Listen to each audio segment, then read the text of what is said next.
that's going to hurt Wall Street. Let me get back to Governor Bobby Jindal, who is on the right there on the screen for us. Governor, there have been three, I'm going to call them breakout candidates. They would be Donald Trump, Ben Carson, and Carly Fiorina. I'm saying they're breaking out, and none of them are traditional politicians. How are you going to break out? Stuart, I think that what voters want today, they are so frustrated with the leaders in D.C., both in the Democrat and Republican Party. No matter who they send to D.C., nothing seems to change.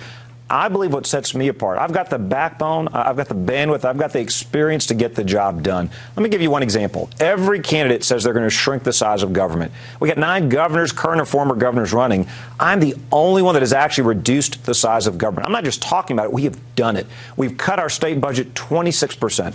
30,000 fewer state government bureaucrats than the day I took office. We actually are a top 10 state for private sector job growth, 8 credit upgrades.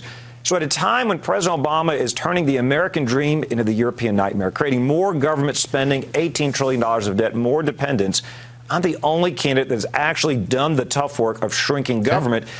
I don't think we can afford 4 more years of on-the-job training. I think that's what voters are looking for. I have to ask you about anchor babies, of all things, on a day like this. But anchor babies, the use of that expression is very much in the news.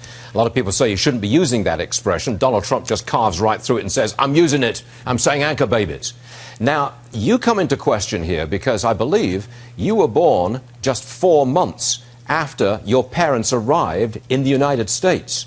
And some are calling you an anchor baby, but I believe that you want to remove automatic citizenship for those born in America. Is that the case, sir?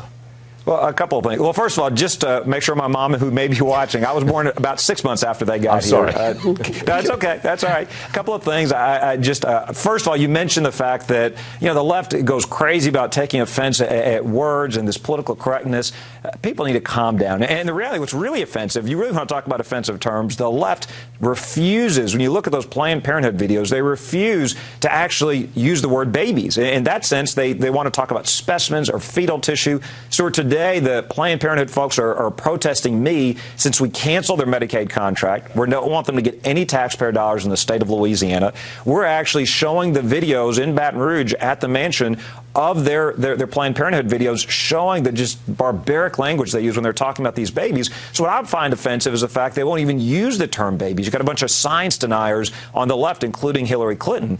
Secondly, in terms of the actual policy, what I have said is the real issue here is illegal immigration. Let us secure our border, stop folks from coming here. As to the question of whether we should allow folks that are coming here illegally then to have children that are automatically citizens, sure, I'd be fine with changing that. Why should we pretend the people that are here illegally are the same as folks that are here legally? Why not change an incentive for people to come and break our laws? But the real issue here is let's secure the border.